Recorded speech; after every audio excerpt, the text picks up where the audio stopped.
Hey everybody, Joseph Rothschild here, aka Mono Bluetron, back again with another episode of 10-Minute Testing. So today we're playing a deck that I cannot believe topped a second event, and in WCQ season no less. Every time I see this pile, it feels like it's been dragged kicking and screaming into top tables. So today we're going to do the unthinkable. We're going to tune GREN MAJU Da EIZA OTK. So here's the list. All In doesn't even begin to describe this strategy. As always, I'll give you a little bit of background about the archetype, a little bit of a discussion about what I hope the deck can do, and as always, the card by card. So firstly, for those of you that don't know, GREN MAJU Da EIZA is an enigma. When bypassing localization, his name translates to Crimson Demon Beast. Da EIZA. Long thought to be a group hallucination experienced by every individual Yu-Gi-Oh player, it was only recently discovered that this is a real card printed in 2005.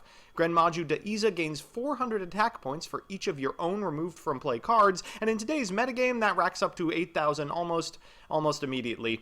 A staple among your friend who wants to play Yu-Gi-Oh but doesn't want to read and lacks the mental capacity to play Chain Burn, GREN MAJU OTK occasionally pops up at regionals where people have come to play the side events and were talked into playing the main.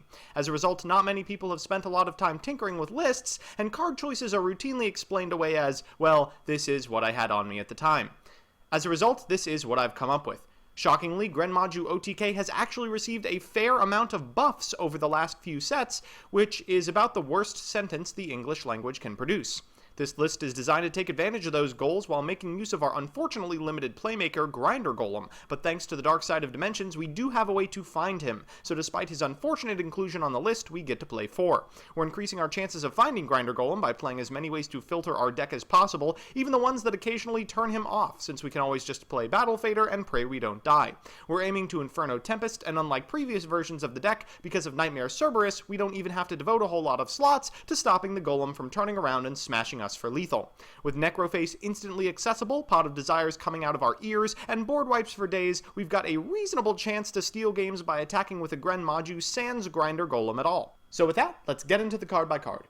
First, we have the monsters. 1 copy of Grinder Golem, 2 copies of Necroface, Konami please, and 3 of the big boy himself, GREN MAJU Da EIZA. After that is 2 copies of Battle Fader and 3 Eater of Millions. For spells, we've got 3 copies of Pot of Desires, god this card is so good in this deck, and 3 Duality, which isn't, but we probably need. After that is 3 copies of Allure of Darkness, hence the random dark monsters, 3 Magical Contract Door, golems number 2 through 4, 3 Gold Sarcophagus, 3 Inferno Tempest, which banishes all monsters in both players' decks and graveyard if they decide to let you attack a token into a golem, and then 3 Left Arm Offering.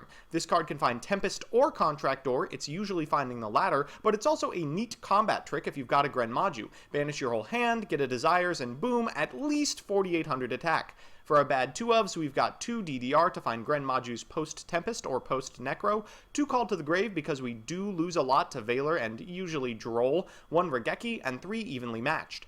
In the extra, we've got admittedly a lot of garbage we're never going to make. All the good 4s, Trisbania, all the Nightmares, most importantly Cerberus, and finally Akashic, a bunch of Spiders, and a Link Haribo. So with that, let's jump into the games. As always, our first opponent is playing an extremely underpowered deck with which we should have no problem dispatching at all. This one's called Sky Stricker? I hope I'm saying that right. Our opponent's going first, which is ideal. We always want to be able to attack with our Grinder Golem tokens. They're going to start by firing off a Foolish Burial and setting a Diabolos, then activating Rhoda to get a Ray to hand. They're then going to go into a Shizuku, use Diabolos' effect to strip one of these Inferno Tempests out of our hand, and pass it back. They get an Engage at end step, and we draw into, a way to find Grinder Golem. Excellent. We'll go ahead and Contract Door, giving them a Designator from Grave. They're going to activate Droll and Lockbird, but it's far too late for that. We'll use Grinder Golem's effect, go into a couple of Cybursts and an Akashic Magician, returning Grinder Golem so we can get 2 more tokens to our side of the board. We're going to tribute one of these tokens for a Link Haribo and get in for 3,000 points of damage to our own face, after which we will activate Inferno Tempest. We don't hit a lot of monsters because there's not a lot in Sky Striker, but these 2 copies of Necroface come in extremely clutch and banish almost every relevant Brandish Maiden spell from the deck. Our opponent draws into a Solemn Strike. They're going to normal summon a Phantom Sky Blaster, but unfortunately don't have anything else to do and will concede. Alright, maybe it was dumb luck. I mean, there's no way this deck can consistently make hands that do exactly that. Is there? Our second match is up against ABC, and it's a good build of the deck. They're going to start by firing off this Upstart Goblin, hopefully netting us an extra turn with that 1,000 life points, and a Dragon Shrine setting a Destrudo. This is making my OTK ever closer. They're going to special summon Destrudo and... wait. No, hold on. Wait, that card's not legal. Oh, you better... Judge? 911? Someone come put this man in jail. Alright, well, you're going to have to suffer through this next format anyway, so it's probably a pretty good time to get acquainted with it. What my opponent's doing here is abusing the return ability of A Assault Core. It always returns a material from graveyard to hand, and the effect of Firewall Dragon, which special summons a monster from hand, to effectively recycle the ABC pieces indefinitely and get as much link material as he wants. This is particularly bad because it means he's going to end on multiple rank 4s. Already we see a Nightmare Griffin and a Firewall Dragon on my opponent's side of the field, as well as the Nightmare Mermaid, decreasing the attack of all of my monsters. This is usually pretty bad news. We end up with an Eebly on our side of the board and... wait, Borreload Dragon? That's interesting. Borreload Dragon. Well, Borreload Dragon has exactly 3,000 attack points, and with 0 attack points, we might just be able to make something happen. Let's Pot of Desires first. Ooh, a Battle Fader. Well, now's the perfect time to fire off this copy of Inferno Tempest after we attack into the Borreload Dragon, and now these Necrofaces will do the heavy lifting and we'll pass it back. While ABC is a formidable monster, it doesn't do anything to Battle Fader, so we can bring this sucker out and pass it back one more time. We should be able to win on our next turn if everything goes as planned. Our opponent's at 4,000 life points. We normal summon GREN MAJU Da EIZA, they banish it, but the banished zone is my territory, and we will, after Borreload Resolution, win! At this point, I'm convinced this is the most powerful deck ever conceived by man or machine. Our opponent's on Pendulum Magicians, a deck well known for board building. They're going to start by activating the effect of Chronograph Sorcerer, getting themselves a Time Gazer Magician to their side of the field. They'll normal summon a copy of Purple Poison to go into Heavy Metal Foes Electromite, use its effect to add a Wisdom Eye face up, destroy this copy of Zero, adding the Wisdom Eye once again and getting Mythical Beast Cerberus. They'll go ahead and add a Jackal to hand, then Pendulum summon a whole bunch of monsters, Wisdom Eye, Mythical Beast Jackal, Purple Poison, and Chronograph. They'll then go into a second Electromite, adding another Chronograph, and then, oh, wait a minute. Oh, shoot. Okay, well, there's a Naruto.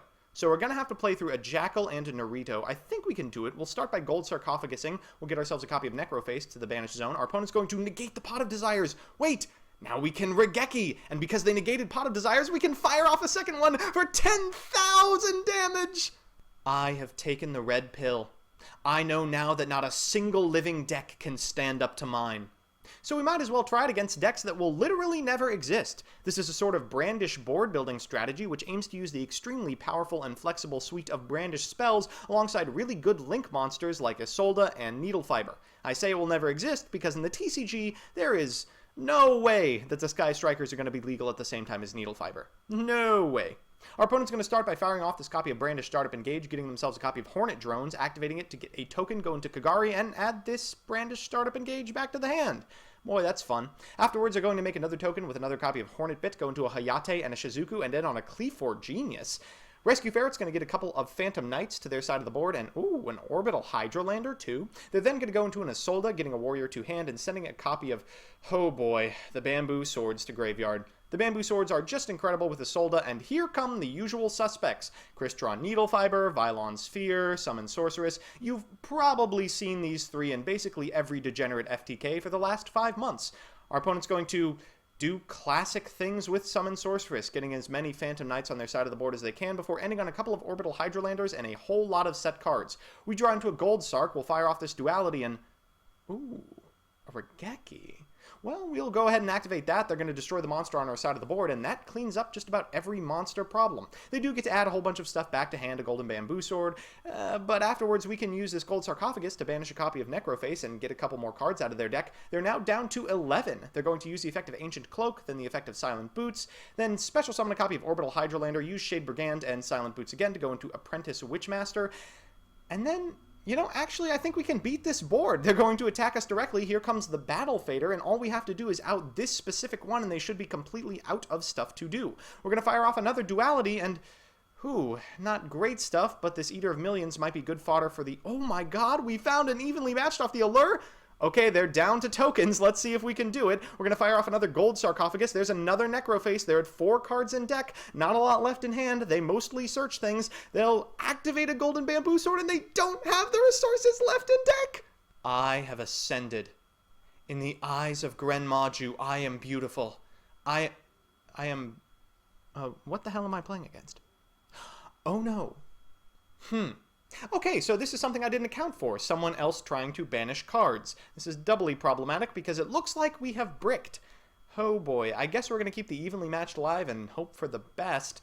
Oh, and there's Soul Absorption. So we're not playing this card because it distracts from your linear game plan and turns on spell and trap removal, which is otherwise dead, but oh boy is it about to gain them a lot of life. There goes the Necroface, and what do they find off the Necroface but my Necroface? And what does my Necroface find off the Necroface but my Necroface? So this is an insurmountable amount of life points. They're going to normal summon a Ragnarok and go up to 25,550, attack me directly, and trigger the effect of Ragnarok, getting a copy of Nephthys. We'll evenly matched, but oh boy, in our standby phase are we in for it. They get to activate Tyrant Dragon, special summoning Daedalus, Nephthys, adding the trap to hand, Decoy Dragon, special summoning it, Daedalus, sending the trap to the banished zone, the field spell to hand, Nephthys, adding Tyrant Burst to hand. We'll, I guess, try to assemble some sort of lethal, but they're playing honest!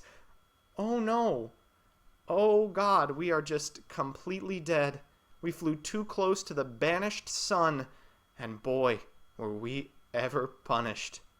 So we're back with the deck, and I mean, that's about as good as you'd expect.